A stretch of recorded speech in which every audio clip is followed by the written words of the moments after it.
नमस्कार। आज हम पढ़ रहे हैं मुंशी प्रेमचंद्र जी की कहानी लांछन। मुंशी श्याम किशोर के द्वार पर मन्नू मेहतर ने झाड़ू लगाई, गुसल खाना धो धोकर साफ किया और तब द्वार पर आकर गृहिणी से बोला, माँ जी देख लीजिए, सब साफ कर दिया, आज कुछ खाने को मिल जाए सरकार।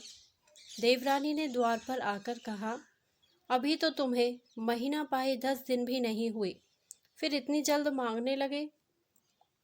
मुन्नू, क्या करूं, माजी खर्च नहीं चलता, अकेला आदमी, घर देखूं कि काम करूं। देवी, तो ब्याह क्यों नहीं कर लेते। मुन्नू, रुपए मांगते हैं सरकार, यहाँ खाने से ही नहीं बचता, थैली कहाँ से लाऊं।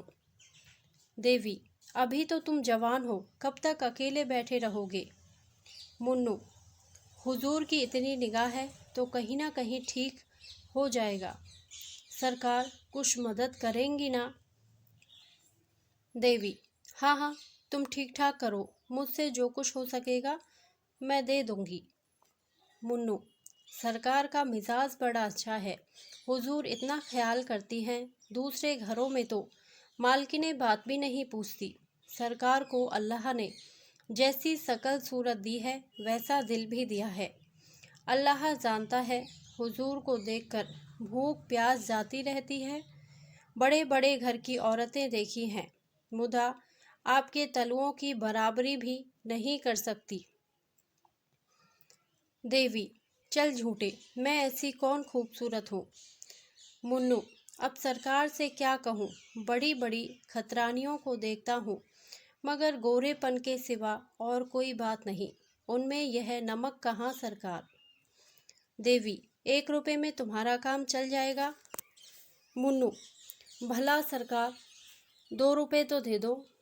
देवी, अच्छा यह लो और जाओ। मुन्नू, जाता हूँ सरकार, आप नाराज ना हो तो एक बात पूछूं। देवी, क्या पूछते हो पूछो, मगर जल्दी, मुझे चूल्हा जलाना है। मुन्नू, तो सरकार जाएं, फिर कभी कहूँगा। देवी, नहीं नहीं, कहो क्या बात है, अभी कुछ ऐसी जल्दी नहीं है। मुन्नू, दाल मंडी में सरकार के कोई रहते हैं क्या। देवी, नहीं, यहाँ तो कोई नातेदार नहीं है। मुन्नू, तो कोई दोस्त होंगे, सरकार को अक्सर एक कोठे पर से उतरते देखता हूँ। देवी, दाल मंडी तो रंडियों का मोहल्ला है।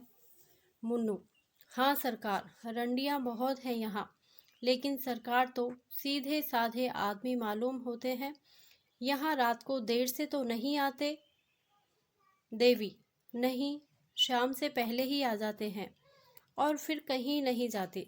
हाँ, कभी कभी लाइब्रेरी अलबत्ता जाते हैं। मुन्नू, बस बस, यही बात है हुजूर, मौका मिले तो इशारे से समझा दीजिएगा सरकार कि रात को उधर न जाएं। आदमी का दिल कितना ही साफ हो, लेकिन देखने वाले तो शक करने लगते हैं। इतने में ही बाबू श्याम किशोर आ गए। मुन्नू ने उन्हें सलाम किया, बाल्टी उठाई और चलता हुआ। श्याम किशोर ने पूछा, मुन्नू क्या कह रहा था। देवी, कुछ नहीं, अपने दुखड़े रो रहा था, खाने को मांगता था, 2 रुपए दे दिए हैं, बातचीत बड़े ढंग से करता है। श्याम, तुम्हें तो बातें करने का मरज है, और कोई नहीं तो मेहतर ही सही, इस भूतने से न जाने तुम कैसे बात करती हो। देवी, मुझे उसकी सूरत से लेकर क्या करना है, गरीब आदमी है, अपना दुख सुनाने लगता है तो कैसे ना सुनो।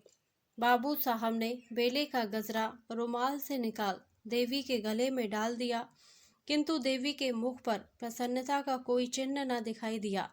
तिरछी निगाहों से देखकर बोली, आप आजकल दाल मंडी की सैर बहुत किया करते हैं। श्याम, कौन, मैं।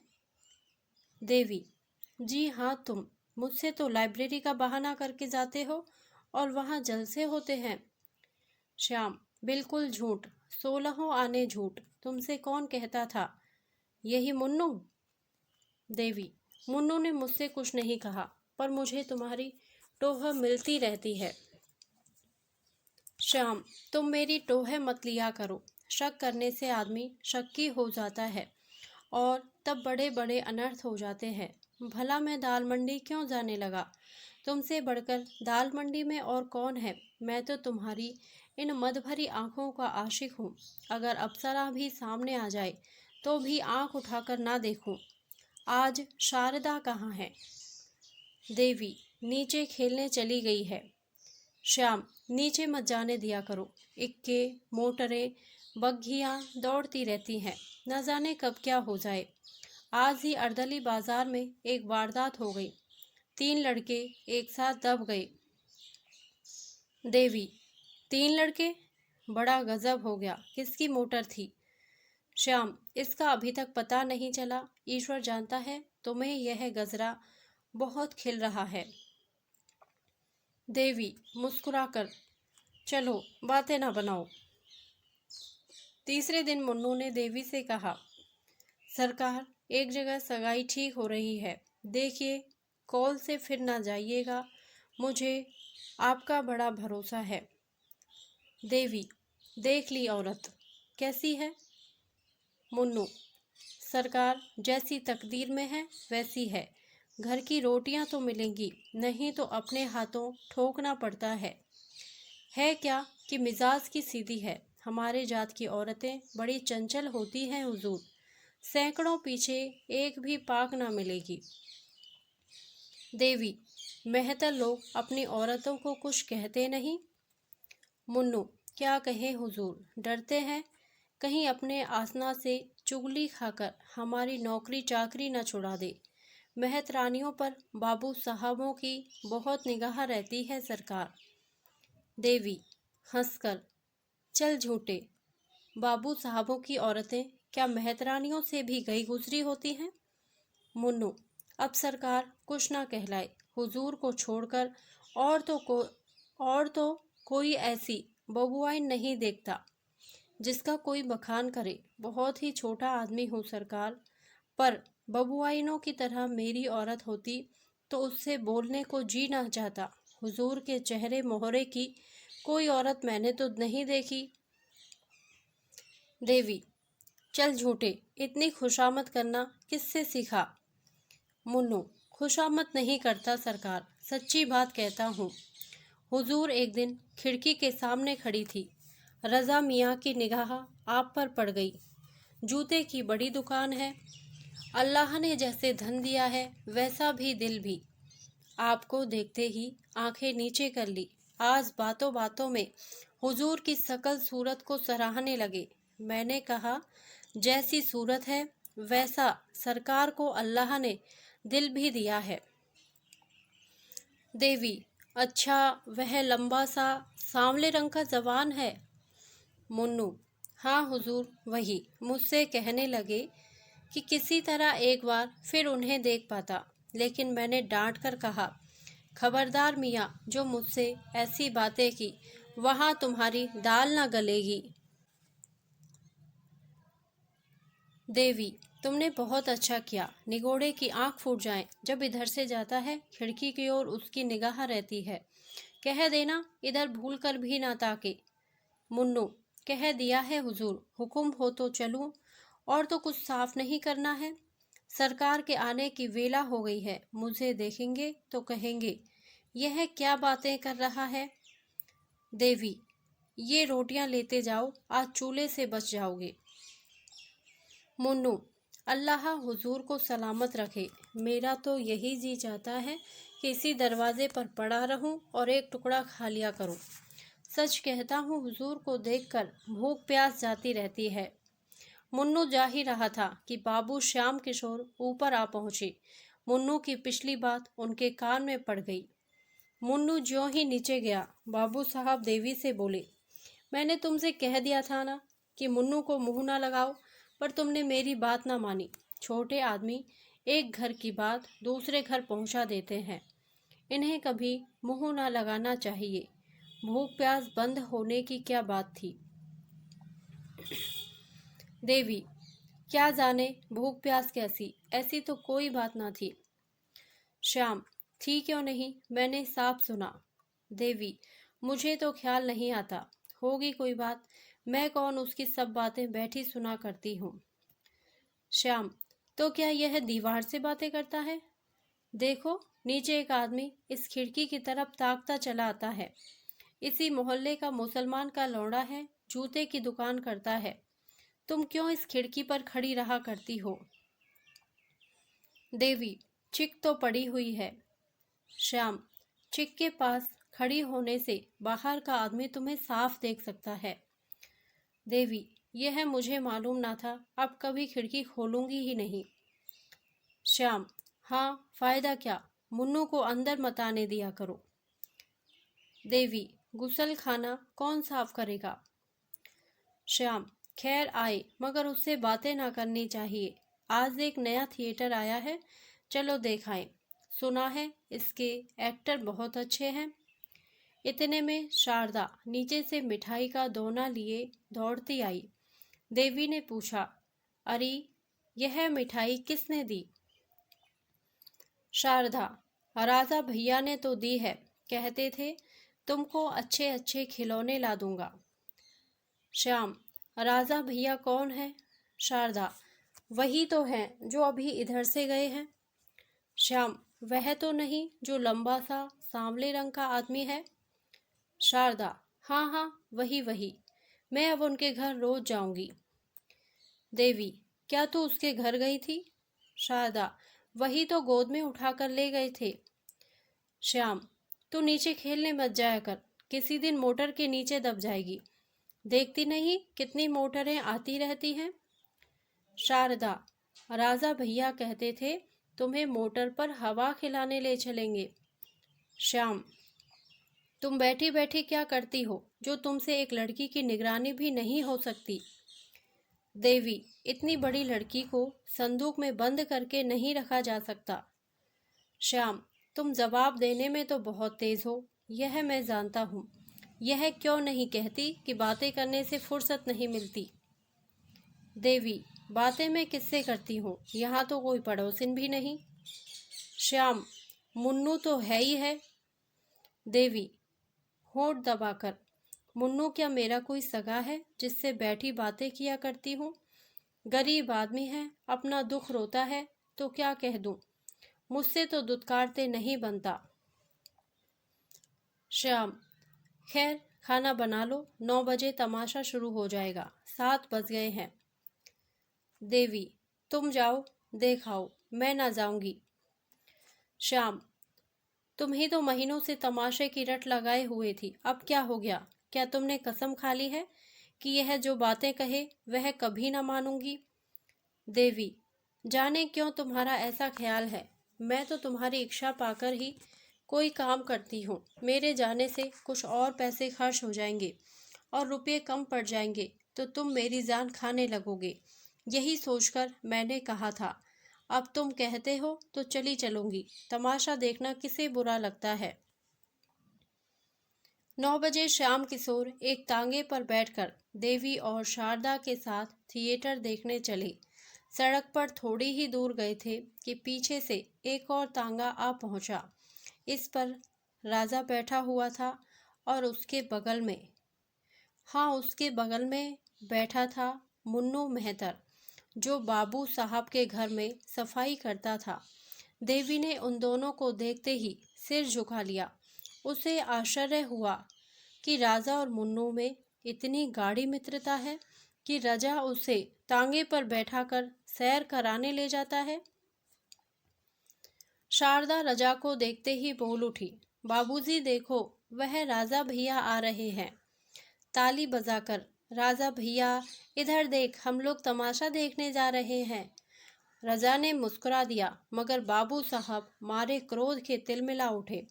उन्हें ऐसा मालूम हुआ कि ये दुष्ट केवल मेरा पीछा करने के लिए आ रहे हैं। इन दोनों में जरूर साठ गांठ है, नहीं तो रजा मुन्नू को साथ क्यों लेता। उनसे पीछा छुड़ाने के लिए उन्होंने तांगे वाले से कहा, और तेज ले चलो, देर हो रही है। तांगा तेज हो गया। रजा ने भी अपना तांगा तेज किया। बाबू साहब ने जब तांगे को धीमा करने को कहा तो रजा का तांगा भी धीमा हो गया।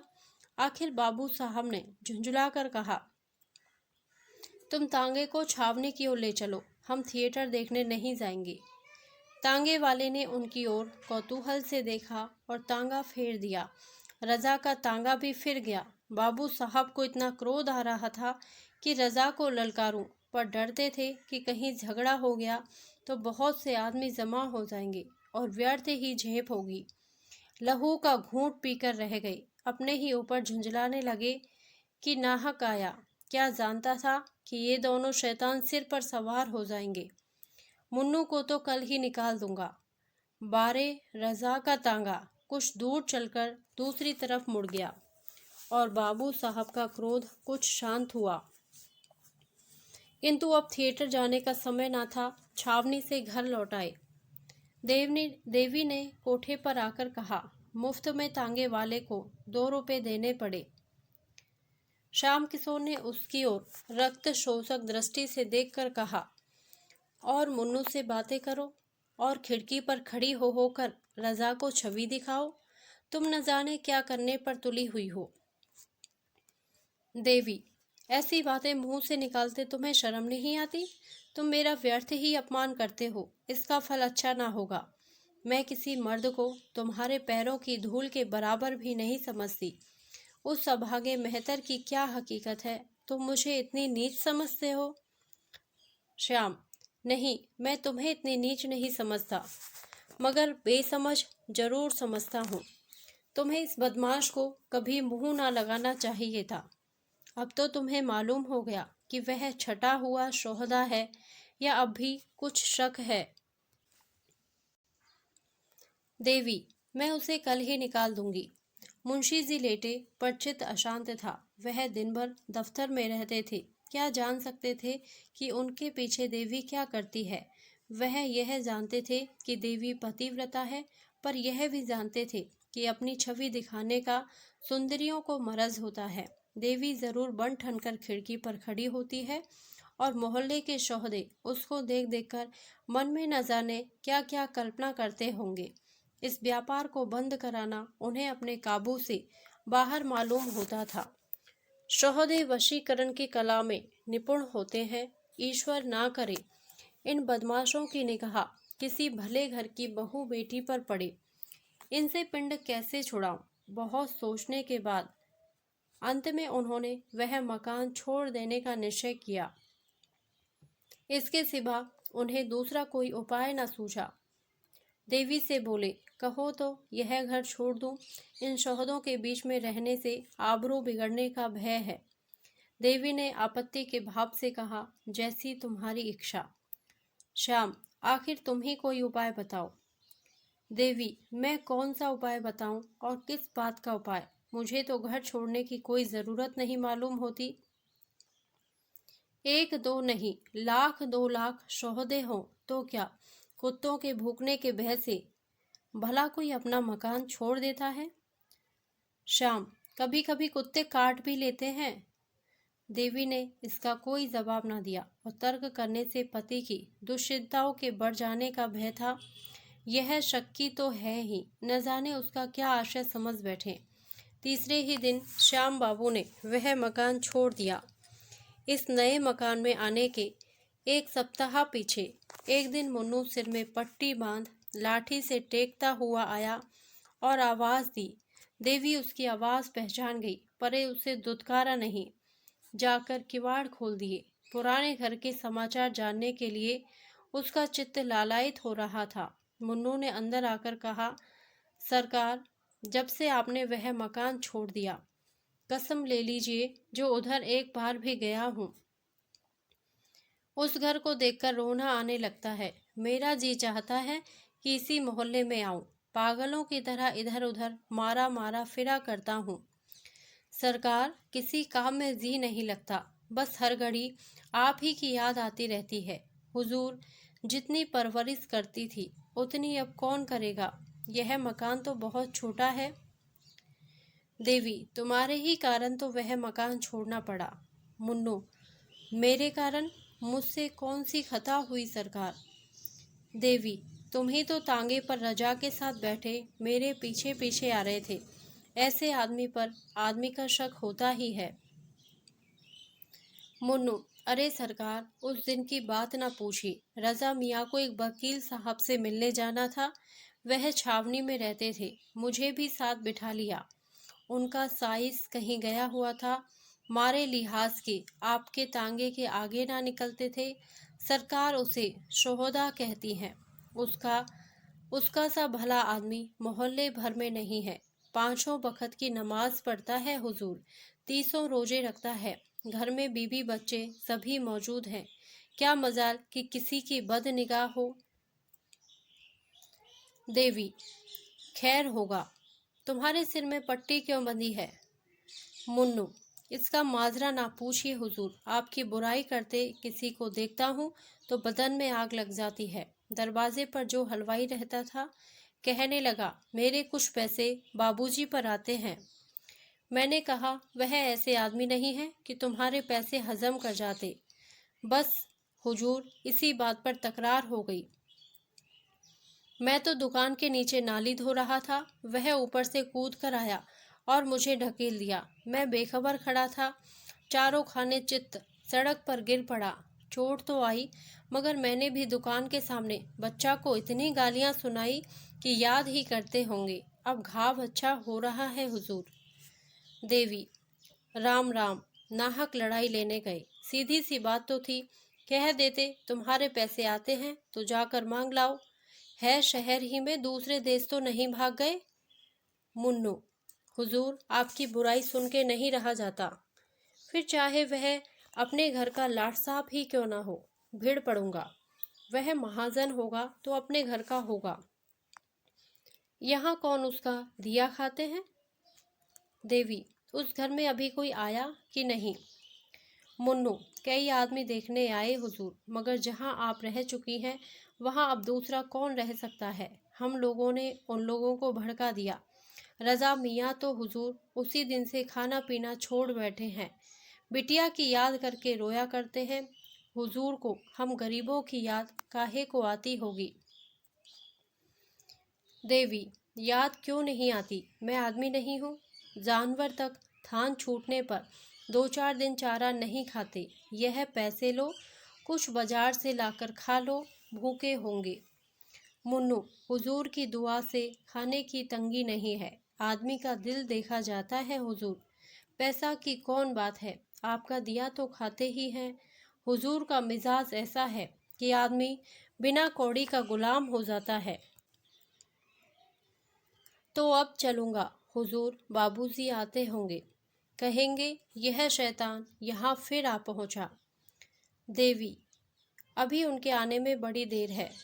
मुन्नू, ओहो, एक बात तो भूला ही जाता हूँ। राजा मियाँ ने बिटिया के लिए ये खिलौने दिए थे। बातों में ऐसा भूल गया कि इनकी सुध ही ना रही। कहाँ है बिटिया। देवी, अभी तो मदरसे से नहीं आई, मगर इतने खिलौने लाने की क्या ज़रूरत थी। अरे, रजा ने तो गजब ही कर दिया। भेजना ही था तो 2-4 आने के खिलौने भेज देते। अकेली मैम 3-4 रुपए से कम की ना होगी। कुल मिलाकर 30-35 रुपए से कम के खिलौने नहीं हैं। मुन्नू, क्या जाने सरकार, मैंने तो कभी खिलौने नहीं खरीदे। 30-35 रुपए के होंगे तो उनके लिए कौन सी बड़ी बात है। अकेली दुकान से 50 रुपये रोज की आमदनी है हुजूर। देवी, नहीं, इनको लौटा ले जाओ। इतने खिलौने लेकर वह क्या करेगी। मैं सिर्फ एक मैम रखे लेती हूँ। मुन्नू, हुजूर, रजा मियाँ को बड़ा रंज होगा। मुझे तो जीता ही ना छोड़ेंगी। बड़े ही मोहब्बती आदमी है हुजूर। बीबी 2-4 दिन के लिए मैके चली जाती है तो बेचैन हो जाते हैं। सहसा शारदा पाठशाला से आ गई और खिलौने देखते ही उस पर टूट पड़ी। देवी ने डांट कर कहा, क्या करती है, क्या करती है। मैम ले ले और सब ले जाकर क्या करेगी। शारदा, मैं तो सब लूंगी। मैम को मोटर पर बैठाकर दौड़ाऊंगी। कुत्ता पीछे पीछे दौड़ेगा। इन बर्तनों में गुड़िया के खाने बनाऊंगी। कहाँ से आए हैं अम्मा, बता दो। देवी, कहीं से नहीं आई। मैंने देखने को मंगवाए थे तो इनमें से कोई एक ले ले। शारदा, मैं सब लूंगी। मेरी अम्मा, सब ले लीजिए ना। कौन लाया है अम्मा। देवी, मुन्नू तुम खिलौने लेकर जाओ, सिर्फ एक मैम रहने दो। शारदा, कहाँ से लाए हो मुन्नू, बता दो। मुन्नू, तुम्हारे राजा भैया ने तुम्हारे लिए भेजे हैं। शारदा, राजा भैया ने भेजे हैं? ओहो, नाच कर, राजा भैया बड़े अच्छे हैं। कल अपनी सहेलियों को दिखाऊंगी, किसी के पास ऐसे खिलौने ना निकलेंगे। देवी, अच्छा मुन्नू तुम अब जाओ, रजा मियाँ से कह देना फिर यहाँ खिलौने ना भेजे। मुन्नू चला गया तो देवी ने शारदा से कहा, ला बेटी, तेरे खिलौने रख दूं, बाबूजी देखेंगे तो बिगड़ेंगे और कहेंगे कि रजा मियाँ के खिलौने क्यों लिए, तोड़ तोड़ कर फेंक देंगे। भूल कर भी उनसे खिलौनों की चर्चा ना करना। शारदा, हाँ अम्मा, रख दो, बाबूजी तोड़ देंगे। देवी, उनसे कभी मत कहना कि राजा भैया ने खिलौने भेजे हैं, नहीं तो बाबूजी राजा भैया को मारेंगे और तुम्हारे कान भी काट लेंगे। कहेंगे लड़की भिखमंगी है, सबसे खिलौने मांगती फिरती है। शारदा, हाँ अम्मा, रख दो, बाबूजी तोड़ देंगे। इतने में बाबू श्याम किशोर भी दफ्तर से आ गए। भौएं चढ़ी हुई थी, आते ही बोले, वह शैतान मुन्नू इस मोहल्ले में भी आने लगा, मैंने आज उसे देखा, क्या यहाँ भी आया था? देवी ने हिचकिचाते हुए कहा, हाँ आया तो था श्याम, और तुमने आने दिया? मैंने मना ना किया था कि उसे कभी अंदर कदम ना रखने देना? देवी आकर द्वार खटखटाने लगा तो क्या करती? श्याम, उसके साथ वह शोहदा भी रहा होगा। देवी, उसके साथ और कोई नहीं था। श्याम, तुमने आज भी ना कहा होगा, यहाँ मत आया कर। देवी, मुझे तो इतना ख्याल ना रहा, और अब वह यहाँ क्या करने आएगा? श्याम, जो करने आज आया था वही करने फिर आएगा। तुम मेरे मुंह में कालिख लगाने पर तुली हो। देवी ने क्रोध से ऐंठकर कहा, मुझसे तुम ऐसी उटपटांग बातें मत किया करो, समझ गए? तुम्हें ऐसी बातें मुंह से निकालते शर्म भी नहीं आती? एक बार पहले भी तुमने कुछ ऐसी ही बातें कही थी, आज फिर तुम वही बातें कर रहे हो। अगर तीसरी बार ये शब्द मैंने सुने तो नतीजा बुरा होगा। इतना कहे देती हूँ, तुमने मुझे कोई वैश्या समझ लिया है? श्याम, मैं नहीं चाहता कि वह मेरे घर आए। देवी, तो मना क्यों नहीं कर देते, मैं तुम्हें रोकती हूँ। श्याम, तुम क्यों नहीं मना कर देती? देवी, तुम्हें कहते क्या शर्म आती है? श्याम, मेरा मना करना व्यर्थ है, मेरे मना करने पर भी तुम्हारी इच्छा पाकर उसका आना जाना होता रहेगा। देवी ने होठ चबाकर कहा, अच्छा अगर वह आता ही रहे तो क्या हानि है, मेहतर सभी घरों में आया जाया करते हैं। श्याम, अगर मैंने मुन्नू को कभी अपने द्वार पर फिर देखा तो तुम्हारी कुशल नहीं, इतना समझाए देता हूँ। यह कहते हुए श्याम किशोर नीचे चले गए और देवी स्तंभित खड़ी रह गई। तब उसका हृदय इस अपमान, लांछन और अविश्वास के आघात से पीड़ित हो उठा। वह फूट फूट कर रोने लगी। उसको सबसे बड़ी चोट जिस बात से लगी थी वह यह थी कि मेरे पति मुझे इतनी नीच, इतनी निर्लज्ज समझते हैं। जो काम वैश्या भी ना करेगी उसका संदेह मुझ पर कर रहे हैं। श्याम किशोर के आते ही शारदा अपने खिलौने उठाकर भाग गई थी कि कहीं बाबूजी तोड़ न डालें। नीचे जाकर वह सोचने लगी कि इन्हें कहाँ छिपा कर रखूं। वह इसी सोच में थी कि उसकी एक सहेली आंगन में आ गई। शारदा उसे अपने खिलौने दिखाने के लिए आतुर हो गई। इस प्रलोभन को वह किसी तरह ना रोक सकी। अभी तो बाबूजी ऊपर हैं, कौन इतनी जल्दी आए जाते हैं। तब तक क्यों ना सहेली को अपने खिलौने दिखा दूं। उसने सहेली को बुला लिया और दोनों नए खिलौने देखने में मगन हो गई। बाबू श्याम किशोर के नीचे आने की भी उन्हें खबर ना हुई। श्याम किशोर खिलौने देखते ही झपट कर शारदा के पास पहुंचे और पूछा, तूने ये खिलौने कहाँ पाए? शारदा की घिघी बंधा गई, मारे बहके थर थर कांपने लगी। मुंह से एक शब्द भी ना निकला। श्याम किशोर ने फिर गरज कर पूछा, बोलती क्यों नहीं, तुझे किसने खिलौने दिए? शारदा रोने लगी। तब श्याम किशोर ने उसे फुसलाकर कहा, रो मत, हम तुझे मारेंगे नहीं, तुझसे इतना ही पूछते हैं, तूने ऐसे सुंदर खिलौने कहाँ पाए? इस तरह 2-4 बार दिलासा देने से शारदा को कुछ धैर्य बंधा। उसने सारी कथा कह सुनाई। हाँ अनर्थ, इससे कहीं अच्छा होता कि शारदा मौन ही रहती। उसका गूंगी हो जाना भी इससे अच्छा था। देवी कोई बहाना करके बला सिर से टाल देती, पर होनहार को कौन टाल सकता है। श्याम किशोर के रोम रोम से ज्वाला निकलने लगी। खिलौने वहीं छोड़कर वह धमधम करते हुए ऊपर आ गए और देवी के कंधे दोनों हाथों से झिझोड़कर बोले, तुम्हें इस घर में रहना है या नहीं? साफ साफ कह दो। देवी अभी तक खड़ी सिसकियां ले रही थी। यह निर्मम प्रश्न सुनकर उसके आंसू गायब हो गए। किसी भारी विपत्ति की आशंका ने इस हल्के से आघात को भुला दिया, जैसे घातक की तलवार देखकर कोई प्राणी रोग शैया से उठकर भागे। श्याम किशोर की ओर भयातुर नेत्रों से देखा, पर मुंह से कुछ ना बोली। उसका एक एक रोम मौन भाषा में पूछ रहा था, इस प्रश्न का क्या मतलब है? श्याम किशोर ने फिर कहा, तुम्हारी जो इच्छा हो साफ साफ कह दो। अगर मेरे साथ रहते रहते तुम्हारा जी ऊब गया हो तो तुम्हें अख्तियार है। मैं तुम्हें कैद करके नहीं रखना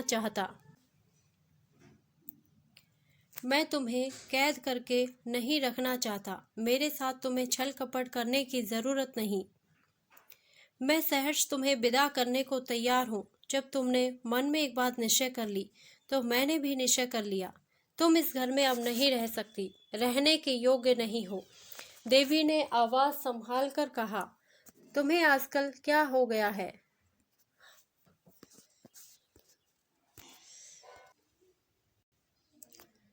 जो हर वक्त जहर उगलते रहते हो। अगर मुझसे जी उब गया है तो जहर दे दो। जला जला कर क्यों जान मारते हो?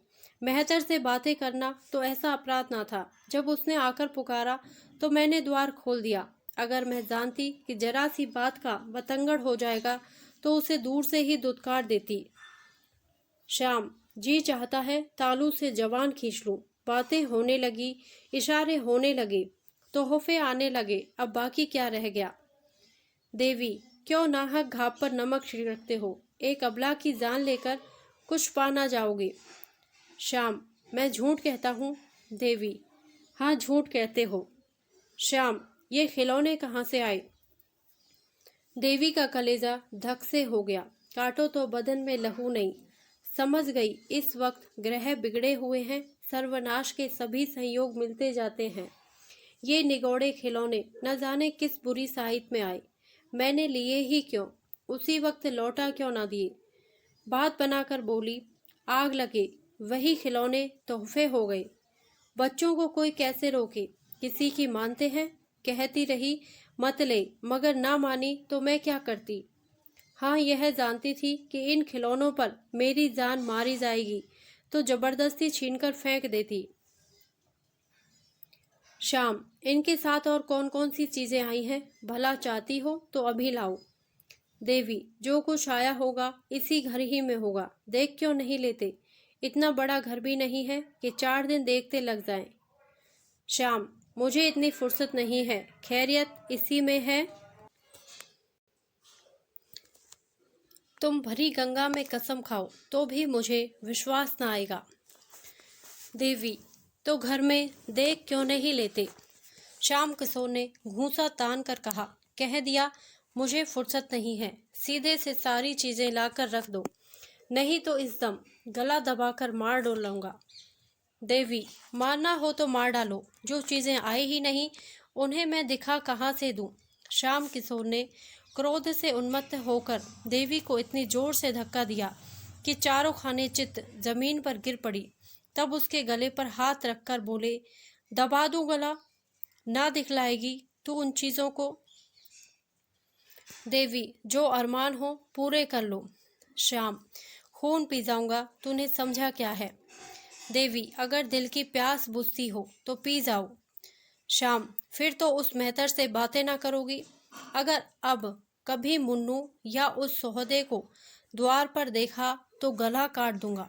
यह कहकर बाबूजी ने देवी को छोड़ दिया और बाहर चले गए। लेकिन देवी उसी दशा में बड़ी देर तक पड़ी रही। उसके मन में इस समय पति प्रेम की मर्यादा रक्षा का लेश भी ना था। उसका अंतःकरण प्रतिकार के लिए विकल हो रहा था। इस वक्त अगर वह सुनती कि श्याम किशोर को किसी ने बाजार में जूते से पीटा तो कदाचित वह खुश होती।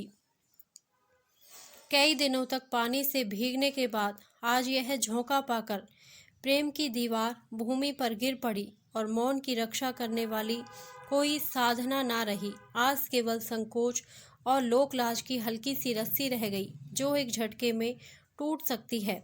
श्याम किशोर बाहर चले गए तो शारदा भी अपने खिलौने लिए हुए घर से बाहर निकली। बाबूजी खिलौनों को देखकर कुछ बोले नहीं तो अब उसे किसकी चिंता और किसका भय। अब वह क्यों ना अपनी सहेलियों को खिलौने दिखाए। सड़क के उस पार एक हलवाई का मकान था। हलवाई की लड़की अपने द्वार पर खड़ी थी। शारदा उसे खिलौने दिखाने चली। बीच में सड़क थी, सवारी गाड़ियों और मोटरों का तांता बंधा हुआ। शारदा को अपनी धुन में किसी बात का ध्यान न रहा। बालोचित उत्सुकता से भरी हुई वह खिलौने लिए दौड़ी। वह क्या जानती थी कि मृत्यु भी उसी तरह प्राणों का खिलौना खेलने के लिए दौड़ी आ रही है। सामने एक मोटर आती हुई दिखाई दी।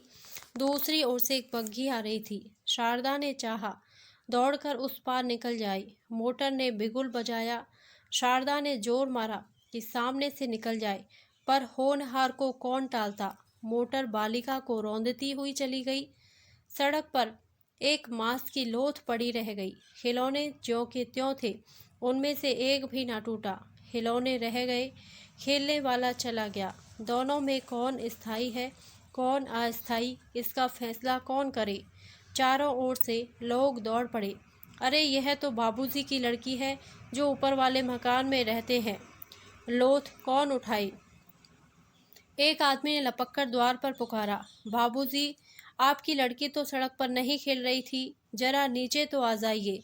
देवी ने छज्जे पर खड़े होकर सड़क की ओर देखा तो शारदा की लोथ पड़ी हुई थी। चीख मारकर बेतहाशा नीचे दौड़ी और सड़क पर आकर बालिका को गोद में उठा लिया। उसके पैर कांपने लगे। इस वज्रपात ने उसे स्तंभित कर दिया। रोना भी ना आया।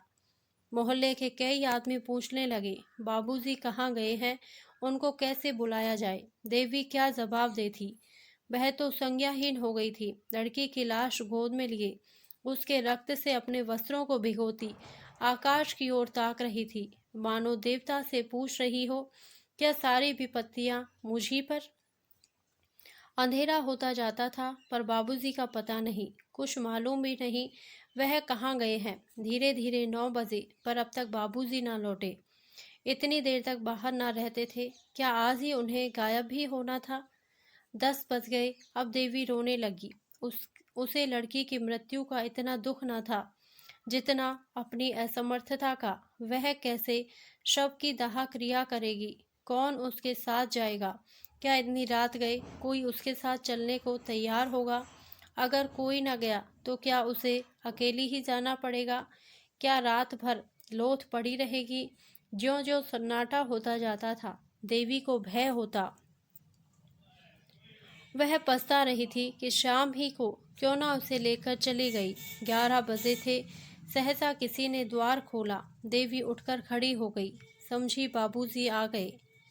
उसका हृदय उमड़ आया और वह रोती हुई बाहर आई। पर आहा, यह बाबूजी ना थे, ये पुलिस के आदमी थे जो इस मामले की तहकीकात करने आए थे। 5 बजे की घटना थी। तहकीकात होने लगी 11 बजे। आखिर थानेदार भी तो आदमी है, वह भी तो संध्या समय घूमने फिरने जाता ही है। घंटे भर तक तहकीकात होती रही। देवी ने देखा अब संकोच से काम न चलेगा। थानेदार ने उससे जो कुछ पूछा उसका उत्तर उसने निसंकोच भाव से दिया। जरा भी ना शर्माई, जरा भी ना झिझकी। थानेदार भी दंग रह गया। जब सबके बयान लिखकर दरोगा जी चलने लगे तो देवी ने कहा, आप उस मोटर का पता लगाएंगे। दरोगा, अब तो शायद ही उसका पता लगे। देवी, तो उसको कुछ सजा ना होगी। दरोगा, मजबूरी है, किसी को नंबर भी तो मालूम नहीं। देवी, सरकार इसका कुछ इंतजाम नहीं करती, गरीब के बच्चे इसी तरह कुचले जाते रहेंगे। दारोगा, इसका क्या इंतजाम हो सकता है, मोटरें तो बंद नहीं हो सकती। देवी, कम से कम पुलिस वालों को यह तो देखना चाहिए कि शहर में कोई बहुत तेज ना चलाए, मगर आप लोग ऐसा क्यों करने लगे? आपके अफसर भी तो मोटरों पर बैठते हैं, आप उनकी मोटरें रोकेंगे तो नौकरी कैसे रहेगी? थानेदार लज्जित हो गया। जब लोग सड़क पर पहुंचे तो एक सिपाही ने कहा, मेहरिया बड़ी टनमन दिखात है। थानेदार, अजी जी, इसने तो मेरा नाद का बंद कर दिया। किस गजब का हुस्न पाया है, मगर कसम ले लो, जो मैंने एक बार भी उसकी तरफ निगाह की हो, ताकने की हिम्मत ही ना पड़ती थी। बाबू श्याम किशोर 12 बजे के बाद नशे में चूर घर पहुंचे। उन्हें यह खबर रास्ते ही में मिल गई थी। रोते हुए घर में दाखिल हुए। देवी भरी बैठी थी। सोच रखा था आज चाहे जो हो जाए पर फटकारूंगी जरूर, पर उनको रोते देखा तो सारा गुस्सा गायब हो गया। खुद भी रोने लगी। दोनों बड़ी देर तक रोए। इस विपत्ति ने दोनों के हृदयों को एक दूसरे की ओर बड़ी जोर से खींचा। उन्हें ऐसा ज्ञात हुआ कि उनमें फिर पहले का सा प्रेम जागृत हो गया है। प्रातःकाल जब लोग दहा क्रिया करके लौटे तो श्याम किशोर ने देवी की ओर स्नेह से देखकर करुण स्वर में कहा, तुम्हारा जी अकेले कैसे लगेगा? देवी, तुम 10-5 दिन की छुट्टी ना ले सकोगे? श्याम, यही तो मैं भी सोचता हूँ, 15 दिन की छुट्टी ले लूँ। श्याम बाबू दफ्तर छुट्टी लेने चले गए। इस विपत्ति में भी आज देवी का हृदय जितना प्रसन्न था उतना उधर महीनों से ना हुआ। बालिका को होकर वह विश्वास और प्रेम पा गई थी और यह उसके आंसू पहुँचने के लिए कुछ कम न था। आहा अभागिनी, खुश मत हो, तेरे जीवन का वह अंतिम कांड होना अभी बाकी है जिसकी आज तू कल्पना भी नहीं कर सकती। दूसरे दिन बाबू श्याम किशोर घर पर ही थे कि मुन्नू ने आकर सलाम किया। श्याम किशोर ने जरा कड़ी आवाज में पूछा, क्या है जी, तुम क्यों बार बार यहाँ आया करते हो? मुन्नू बड़े दीन भाव से बोला, मालिक, कल की बात जो सुनता है उसी को रंज होता है। मैं तो हुजूर का गुलाम ठहरा, अब नौकर नहीं हूँ तो क्या, सरकार का नमक तो खा चुका हूँ। भला वह कभी हड्डियों से निकल सकता है? कभी कभी हाल हवाल पूछने आ जाता हूँ। जब से कल वाली बात सुनी है हुजूर, ऐसा कलक हो रहा है कि क्या कहूँ। कैसी प्यारी बच्ची थी कि देखकर दुख दूर हो जाता था। मुझे देखते ही मुन्नू मुन्नू करके दौड़ती थी। जब गैरों का यह हाल है तो हुजूर के दिल पर जो कुछ बीत रही होगी हुजूर ही जानते होंगे। श्याम बाबू कुछ नर्म होकर बोले, ईश्वर की मर्जी में इंसान का क्या चारा। मेरा तो घर ही अंधेरा हो गया, अब यहाँ रहने को जी नहीं चाहता। मुन्नू, मालकिन तो और भी बेहाल होंगी।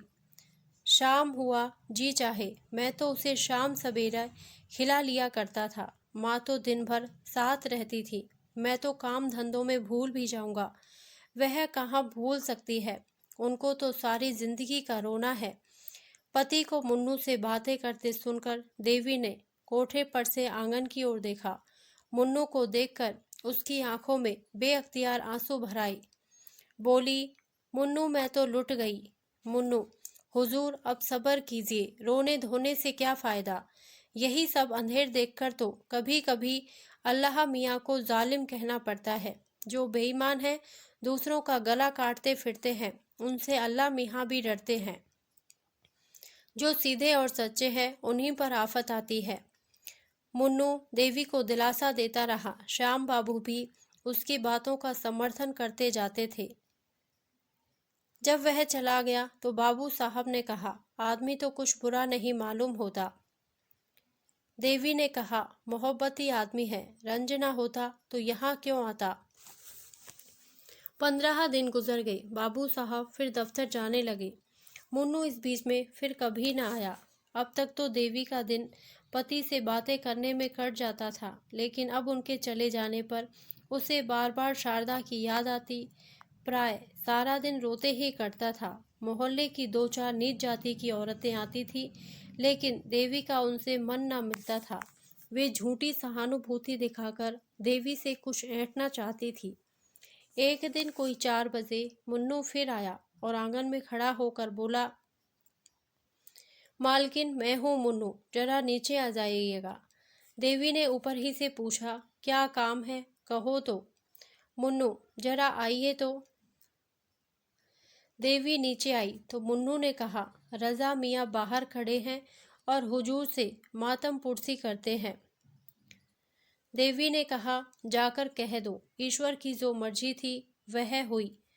रजा दरवाजे पर खड़ा था। ये बातें उसने साफ सुनी। बाहर ही से बोला, खुदा जानता है, जब से यह खबर सुनी है दिल के टुकड़े हुए जाते हैं। मैं ज़रा दिल्ली चला गया था, आज ही लौट कर आया हूँ। अगर मेरी मौजूदगी में यह वारदात हुई होती तो और तो क्या कर सकता था, मगर मोटर वाले को बिना सजा कराए न छोड़ता, चाहे वह किसी राजा की ही मोटर होती। सारा शहर छान डालता। बाबू साहब चुपके होके बैठ रहे। यह भी कोई बात है? मोटर चलाकर क्या कोई किसी की जान ले लेगा? फूल सी मासूम बच्ची को जालिमों ने मार डाला।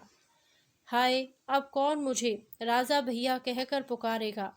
खुदा की कसम, उसके लिए दिल्ली से टोकरी भर खिलौने ले आया हूँ। क्या जानता था कि यहाँ यह सितम हो गया। मुन्नू देख, यह तावीज़ ले जाकर बहू जी को दे दे, इसे अपने जूड़े में बांध लेंगी। खुदा ने चाहा तो उन्हें किसी तरह की दहशत या खटका न रहेगा। उन्हें बुरे बुरे ख्वाब दिखाई देते होंगे, रात को नींद उचट जाती होगी, दिल घबराया करता होगा। ये सारी शिकायतें इस तावीज़ से दूर हो जाएंगी। मैंने एक पहुँचे हुए फ़कीर से यह तावीज़ लिखाया है। इसी तरह से रजा और मुन्नू उस वक्त तक एक न एक बहाने से द्वार से ना टले, जब तक बाबू साहब आते ना दिखाई दिए। शाम किशोर ने उन दोनों को जाते देख लिया। ऊपर जाकर गंभीर भाव से बोले, रजा क्या करने आया था? दिल्ली, यूं ही मातम पुरसी करने आया था। आज दिल्ली से आया है, यह खबर सुनकर दौड़ा आया था। शाम, मर्द मर्दों से मातम पुरसी करते हैं या औरतों से? देवी, तुम ना मिले तो मुझे से शोक प्रकट करके चला गया। शाम, इसके यह माने हैं कि जो आदमी मुझसे मिलने आए वह मेरे ना रहने पर तुमसे मिल सकता है, इसमें कोई हरज नहीं, क्यों? देवी, सबसे मिलने मैं थोड़े ही जा रही हूँ। शाम, तो रजा क्या तेरा साला है या ससुरा? देवी, तुम तो जरा जरा सी बात पर झल्लाने लगते हो। शाम, यह जरा सी बात है? एक भले घर की स्त्री एक शौहदे से बातें करे, यह जरा सी बात है? तो बड़ी बड़ी सी बात किसे कहते हैं? यह जरा सी बात नहीं है कि यदि मैं तुम्हारी गर्दन घोंट दूं तो भी मुझे पाप ना लगेगा। देखता हूँ फिर तुमने वही रंग पकड़ा। इतनी बड़ी सजा पाकर भी तुम्हारी आंखें नहीं खुली, अब की क्या मुझे ले बीतना चाहती हो? देवी सन्नाटे में आ गई। एक तो लड़की का शोक, उस पर यह अपशब्दों की बौछार और भीषण आक्षेप। उसके सिर में चक्कर सा आ गया, बैठकर रोने लगी। इस जीवन से तो मौत कहीं अच्छी, केवल यही शब्द उसके मुंह से निकले। बाबू साहब गरज कर बोले, बाबू साहब गरज कर बोले, यही होगा, मत घबराओ मत घबराओ, यही होगा। तुम मरना चाहती हो तो मुझे भी तुम्हारे अमर होने की आकांक्षा नहीं है। जितनी जल्द तुम्हारे जीवन का अंत हो जाए उतना ही अच्छा। कुल में कलंक तो ना लगेगा। देवी ने सिसकियां लेते हुए कहा, क्यों एक अबला पर इतना अन्याय करते हो? तुम्हें जरा भी दया नहीं आती? शाम, मैं कहता हूँ चुप रह। देवी, क्यों चुप रहूं? क्या किसी की जबान बंद कर दोगे? शाम, फिर बोले जाती है, मैं उठकर सिर तोड़ दूंगा। देवी, क्यों सिर तोड़ दोगे? कोई जबरदस्ती है? शाम, अच्छा तो बुला, देखे तेरा कौन हिमायती है। यह कहते हुए बाबू साहब झल्ला कर उठे। देवी को कई थप्पड़ और घूंसे लगा दिए, मगर वह ना रोई न चिल्लाई, न जवान से एक शब्द निकाला। केवल अर्थ शून्य नेत्रों से पति की ओर ताकती रही, मानो यह निश्चय करना चाहती है कि यह आदमी है या कुछ और। जब श्याम किशोर मार पीट कर अलग खड़े हो गए तो देवी ने कहा, दिल के अरमान अभी ना निकले हो तो और निकाल लो, फिर शायद यह अवसर ना मिले। श्याम किशोर ने जवाब दिया, सिर काट लूंगा, तू है किस फेर में। यह कहते हुए नीचे चले गए, झटके के साथ किवाड़ खोले, धमाके के साथ बंद किए और कहीं चले गए। अब देवी की आंखों में आंसू की नदी बहने लगी। रात के 10 बज गए और श्याम किशोर घर ना लौटे। रोते रोते देवी की आंखें सूज आई। क्रोध में मधुर स्मृतियों का लोप हो जाता है। देवी को ऐसा ज्ञात होता है कि श्याम किशोर को उसके साथ कभी प्रेम ही ना था। हाँ, कुछ दिनों वह उसका मुंह अवश्य जोहते रहते थे, लेकिन वह बनावटी प्रेम था। उसके यौवन का आनंद लूटने ही के लिए उससे मीठी मीठी प्यार की बातें की जाती थी। उसे छाती से लगाया जाता था, उसे कलेजे पर सुलाया जाता था। वह सब दिखावा था, स्वांग था। उसे याद ही ना आता था कि कभी उससे सच्चा प्रेम किया गया हो। अब वह रूप नहीं रहा, वह यौवन नहीं रहा, वह नवीनता नहीं रही। फिर उसके साथ क्यों ना अत्याचार किया जाए। उसने सोचा, कुछ नहीं, अब इनका दिल मुझसे फिर गया है, नहीं तो क्या इस जरा सी बात पर यूं मुझ पर टूट पड़ते। कोई ना कोई लांछन लगाकर मुझसे गला छुड़ाना चाहते हैं। यही बात है तो मैं क्यों इनकी रोटियां और इनकी मार खाने के लिए इस घर में पड़ी रहूं। जब प्रेम ही नहीं रहा तो मेरे यहाँ रहने को धिक्कार है। मैके में कुछ ना सही, यह दुर्गति तो ना होगी। इनकी यही इच्छा है तो यही सही, मैं भी समझ लूंगी कि मैं विधवा हो गई। ज्यों ज्यों रात गुजरती थी, देवी के प्राण सूखे जाते थे। उससे यह धड़का समाया हुआ था कि कहीं वह आकर फिर ना मारपीट शुरू कर दे। कितने क्रोध में भरे हुए यहाँ से गए। वहारी तकदीर, अब मैं इतनी नीच हो गई कि मेहतरों से, जूते वालों से आशनाई करने लगी। इस भले आदमी को ऐसी बातें मुंह से निकालते शर्म भी नहीं आती। न जाने इनके मन में ऐसी बातें कैसे आती हैं। कुछ नहीं, यह स्वभाव के नीच, दिल के मैले, स्वार्थी आदमी है। नीचों के साथ नीच ही बनना चाहिए। मेरी भूल थी कि इतने दिनों से इनकी घुड़कियां सहती रही। जहाँ इज्जत नहीं, मर्यादा नहीं, प्रेम नहीं, विश्वास नहीं, वहाँ रहना बेहयाई है। कुछ मैं इनके हाथ बिक तो नहीं गई कि यह जो चाहे करें, मारे या काटें, पड़ी सहा करूं। सीता जैसी पत्नियां होती थी तो राम जैसे पति भी होते थे। देवी को ऐसी शंका होने लगी कि कहीं श्याम किशोर आते ही आते सचमुच उसका गला न दबा दे या छुरी भोंक दे। वह समाचार पत्रों में ऐसी कई हरजाइयों की खबरें पढ़ चुकी थी। शहर ही में ऐसी कई घटनाएं हो चुकी थी। मारे भय के थरथरा उठी। यहाँ रहने से प्राणों की कुशल न थी। देवी ने कपड़ों की एक छोटी सी बकूची बांधी और सोचने लगी, यहाँ से कैसे निकलूं और फिर यहाँ से निकलकर जाऊं कहाँ। कहीं इस वक्त मुन्नू का पता लग जाता तो बड़ा काम निकलता। वह मुझे क्या मैके ना पहुंचा देता। एक बार मैके पहुंच पर जाती फिर तो लाला सिर पटक कर रह जाए, भूल कर भी ना आऊं। यह भी क्या याद करेंगे। रुपए क्यों छोड़ दूं जिसमें यह मजे से गुलछर्रे उड़ाए। मैंने ही तो कांट झाँट कर जमा किए हैं। इनकी कौन सी ऐसी बड़ी कमाई थी।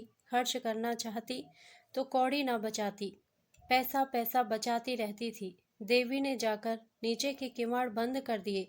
फिर संदूक खोलकर अपने सारे जेवर और रुपये निकालकर बकुची में बांध लिए। सबके सब करेंसी नोट थे। विशेष बोझ भी ना हुआ। एकाएक किसी ने सदर दरवाजे में जोर से धक्का मारा। देवी सहम उठी। ऊपर से झांककर देखा, श्याम बाबू थे। उसकी हिम्मत ना पड़ी कि जाकर द्वार खोल दे। फिर तो बाबू साहब ने इतने जोर से धक्के मारने शुरू किए मानो किवाड़ ही तोड़ डालेंगे। इस तरह द्वार खुलवाना ही उनके चित्त की दशा को साफ प्रकट कर रहा था। देवी शेर के मुंह में जाने का साहस ना कर सकी। आखिर श्याम कौर ने चिल्लाकर कहा, ओ डैम, किवाड़ खोल, ओ ब्लडी, किवाड़ खोल, अभी खोल। देवी की रही सही हिम्मत जाती रही। श्याम किशोर नशे में चूर थे। होश में शायद दया आ जाती, इसलिए शराब पीकर आए हैं। किवाड़ तो ना खोलूंगी, चाहे तोड़ ही डालो। अब तुम मुझे इस घर में पाओगे ही नहीं। मारोगे कहाँ से? तुम्हें खूब पहचान गई। श्याम किशोर 15-20 मिनट तक शोर मचाने और किवाड़ हिलाने के बाद ऊल जलूल बकते चले गए। 2-4 पड़ोसियों ने फटकारें भी सुनाई। आप भी तो पढ़े लिखे आदमी होकर आधी रात को घर चलते हैं। नींद ही तो है, नहीं खुलती तो क्या कीजिएगा। जाइए किसी यार दोस्त के घर लेटे रहिए, सवेरे आइएगा। श्याम किशोर के जाते ही देवी ने बकुची उठाई और धीरे धीरे नीचे उतरी। जरा देर उसने कान लगाकर आहट ली कि कहीं श्याम किशोर खड़े तो नहीं हैं। जब विश्वास हो गया कि वह चले गए तो धीरे से द्वार खोला और बाहर निकल आई। उसे जरा भी क्षोभ, जरा भी दुख न था। बस केवल एक इच्छा थी कि यहाँ से बचकर भाग जाऊं। कोई ऐसा आदमी ना था जिस पर वह भरोसा कर सके, जो इस संकट में काम आ सके। था तो बस वही मुन्नू मेहतर। अब उसी के मिलने पर उसकी सारी आशाएं अवलंबित थी। उसी से मिलकर वह निश्चय करेगी कि कहाँ जाए, कैसे रहे। मैके जाने का अब उसका इरादा न था। उसे भय होता था कि मैके में श्याम किशोर से वह अपनी जान न बचा सकेगी। उसे यहाँ न पाकर वह अवश्य उसके मैके जाएंगे और उसे जबरदस्ती खींच लाएंगे। वह सारी यातनाएं, सारे अपमान सहने को तैयार थी, केवल श्याम किशोर की सूरत नहीं देखना चाहती थी। प्रेम अपमानित होकर द्वेष में बदल जाता है। थोड़ी ही दूर पर चौराहा था। कोई तांगे वाले खड़े थे। देवी ने किक्का किया और उससे स्टेशन चलने को कहा। देवी ने रात स्टेशन पर काटी। प्रातःकाल उसने एक तांगा किराए पर किया और पर्दे में बैठ चौक जा पहुंची। अभी दुकानें ना खुली थी, लेकिन पूछने से रजा मियाँ का पता चल गया। उसकी दुकान पर एक लौंडा झाड़ू दे रहा था। देवी ने उसे बुलाकर कहा, जाकर रजा मियाँ से कह दे कि शारदा की अम्मा तुमसे मिलने आई हैं, अभी चलिए। 10 मिनट में रजा और मुन्नू आ पहुँचे। देवी ने सजल नेत्र होकर कहा, तुम लोगों के पीछे मुझे घर छोड़ना पड़ा। कल रात को तुम्हारा मेरे घर जाना गजब हो गया। जो कुछ हुआ वह फिर कहूँगी। मुझे कहीं एक घर दिला दो। घर ऐसा हो कि बाबू साहब को मेरा पता ना मिले, नहीं तो वह मुझे जीती ना छोड़ेंगे। रजा ने मुन्नू की ओर देखा, मानो कह रहा है, देखो चाल कैसी ठीक थी। देवी से बोला, आप निशा खातिर रहें, ऐसा घर दिला दूंगा कि बाबू साहब के बाबा साहब को भी पता ना चलेगा। आपको किसी बात की तकलीफ ना होगी। हम आपके पसीने की जगह खून बहा देंगे। सच पूछो तो बहू जी, बाबू साहब आपके लायक थे नहीं। मुन्नू, कहाँ की बात भैया, आप रानी होने लायक हैं। मैं मालकिन से कहता था कि बाबूजी को दाल मंडी की हवा लग गई है, पर आप मानती ही ना थी। आज रात ही को मैंने गुलाब जान के कोठे पर से उतरते देखा। नशे में चूर थे। देवी, झूठी बात, उनकी यह आदत नहीं। गुस्सा उन्हें जरूर बहुत है और गुस्से में आकर उन्हें नेक बद कुछ नहीं सूझता, लेकिन निगाह के बुरे नहीं। मुन्नू, हुजूर मानती ही नहीं तो क्या करूं? अच्छा कभी दिखा दूंगा, तब तो मानिएगा। रजा, अबे दिखाना पीछे। इस वक्त आपको मेरे घर पहुंचा दें, ऊपर ले जाना। तब तक मैं एक मकान देखने जाता हूँ, आपके लायक बहुत ही अच्छा है। देवी, तुम्हारे घर में बहुत सी औरतें होंगी। रजा, कोई नहीं है बहू जी, सिर्फ एक बुढ़िया मामी है। वह आपके लिए एक कहारिन बुला देगी। आपको किसी बात की तकलीफ ना होगी। मैं मकान देखने जा रहा हूँ। देवी, जरा बाबू साहब की तरफ भी होते आना, देखना घर आए कि नहीं। रजा, बाबू साहब से तो मुझे चिढ़ हो गई है, शायद नज़र में आ जाएं तो मेरी उनसे लड़ाई हो जाए। जो मर्द आप जैसी हुस्न की देवी की कदर नहीं कर सकता वह आदमी नहीं। मुन्नू, बहुत ठीक कहते हो भैया। ऐसी शरीफजादी को न जाने किस मुंह से डांटते हैं। मुझे इतने दिन हुजूर की गुलामी करते हो गई, कभी एक बात ना कही। रजा मकान देखने गया और तांगा रजा के घर की तरफ चला। देवी के मन में इस समय एक शंका का आभास हुआ, कहीं ये दोनों सचमुच शोहदे तो नहीं है। लेकिन कैसे मालूम हो।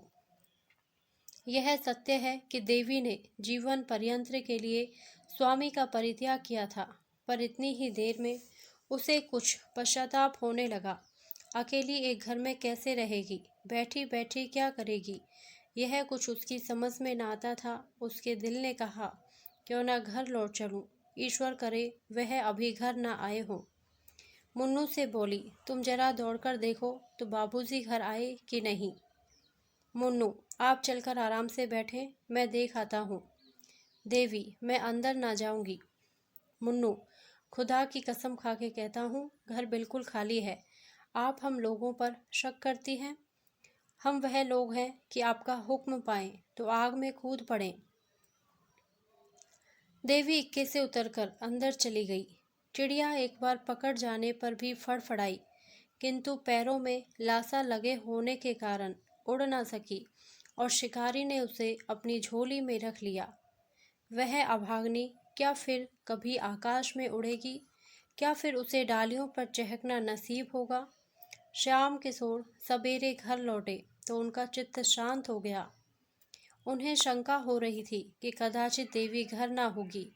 द्वार के दोनों पट खुले देखे तो कलेजा सन से हो गया। इतने सवेरे किवाड़ों का खुला रहना अमंगल सूचक था। एक क्षण द्वार पर खड़े होकर अंदर की आहट ली, कोई आवाज न सुनाई दी। आंगन में गए, वहां भी सन्नाटा। ऊपर चारों तरफ सूना, घर काटने को दौड़ रहा था। श्याम किशोर ने अब जरा सतर्क होकर देखना शुरू किया। संदूक में रुपये नदारद, गहने का संदूक भी खाली। अब क्या भ्रम हो सकता था। कोई गंगा स्नान के लिए जाता है तो घर के रुपए नहीं उठा ले जाता। वह चली गई। अब इसमें लेश मात्र भी संदेह नहीं था। यह भी मालूम था कि वह कहाँ गई है। शायद इसी वक्त लपक कर जाने से वह वापस भी लाई सकती है, लेकिन दुनिया क्या कहेगी। श्याम किशोर ने अब चारपाई पर बैठकर ठंडे दिल से इस घटना की विवेचना करनी शुरू की। इसमें तो संदेह न था कि रजा और उसके पिट्ठू मन्नू ने ही बहकाया है। आखिर बाबूजी का कर्तव्य क्या था। उन्होंने वह पुराना मकान छोड़ दिया, देवी को बार बार समझाया। इसके उपरांत वह क्या कर सकते थे। क्या मारना अनुचित था। अगर एक क्षण के लिए अनुचित ही मान लिया जाए तो क्या देवी को इसी तरह घर से निकल जाना चाहिए था। कोई दूसरी स्त्री जिसके हृदय में पहले ही से विष न भर गया हो, केवल मार खाकर घर से निकल जाती। अवश्य ही देवी का हृदय कलुषित हो गया है। बाबू साहब ने फिर सोचा, अभी जरा देर में मेहरी आएगी, वह देवी को घर में ना देखकर पूछेगी तो क्या जवाब दूंगा। दम के दम में सारे मोहल्ले में यह खबर फैल जाएगी। हाय भगवान, क्या करूं। श्याम किशोर के मन में इस वक्त जरा भी पश्चाताप, जरा भी दया ना थी। अगर देवी किसी तरह उन्हें मिल सकती तो वह उसकी हत्या कर डालने में जरा भी पसोपेश ना करते। उसका घर से निकल जाना, चाहे आवेश के सिवा उसका और कोई कारण ना हो, उनकी निगाह में अक्षम्य था। क्रोध बहुधा विरक्ति का रूप धारण कर लिया करता था। श्याम किशोर को संसार से घृणा हो गई। जब अपनी पत्नी ही दगा कर जाए तो किसी से क्या आशा की जाए। जिस स्त्री के लिए हम जीते भी हैं और मरते भी, जिसको सुखी रखने के लिए हम अपने प्राणों का बलिदान कर देते हैं, जब वह अपनी ना हुई तो फिर दूसरा कौन अपना हो सकता है। इसी स्त्री को प्रसन्न रखने के लिए उन्होंने क्या नहीं किया। घर वालों से लड़ाई की, भाइयों से नाता तोड़ा, यहाँ तक कि वे अब उसकी सूरत भी नहीं देखना चाहते। उसकी कोई ऐसी इच्छा ना थी जो उन्होंने पूरी न की हो। उसका जरा सा सिर भी दुखता था तो उनके हाथों के तोते उड़ जाते थे। रात की रात उसकी सेवा शुश्रूषा में बैठे रह जाते थे। वही स्त्री आज उनसे दगा कर गई, केवल एक गुंडे के बहकावे में आकर उनके मुंह में कालिख लगा गई। गुंडों पर इल्जाम लगाना तो एक प्रकार से मन को समझाना है। जिसके दिल में खोट ना हो उसे कोई क्या बहका सकता है। जब इस स्त्री ने धोखा दिया तो फिर समझना चाहिए कि संसार में प्रेम और विश्वास का अस्तित्व ही नहीं, यह केवल भावुक प्राणियों की कल्पना मात्र है। ऐसे संसार में रहकर दुख और दुराशा के सिवा और क्या मिलता है। हाँ दुष्टा, ले आज से तू स्वतंत्र है, जो चाहे कर। अब कोई तेरा हाथ पकड़ने वाला नहीं रहा। जिसे तू प्रियतम कहते नहीं थकती थी, उसके साथ तूने यह कुटिल व्यवहार किया। चाहूँ तो तुझे अदालत में घसीटकर इस पाप का दंड दे सकता हूँ, मगर क्या फ़ायदा, इसका फल तुझे ईश्वर देंगे। श्याम किशोर चुपचाप नीचे उतरे, न किसी से कुछ कहा न सुना, द्वार खुले छोड़ दिए और गंगा तट की ओर चले। धन्यवाद। यदि आपको यह कहानी अच्छी लगी हो तो प्लीज़ मेरे वीडियो को लाइक करें, शेयर करें और मेरे चैनल को सब्सक्राइब करें। Thank you.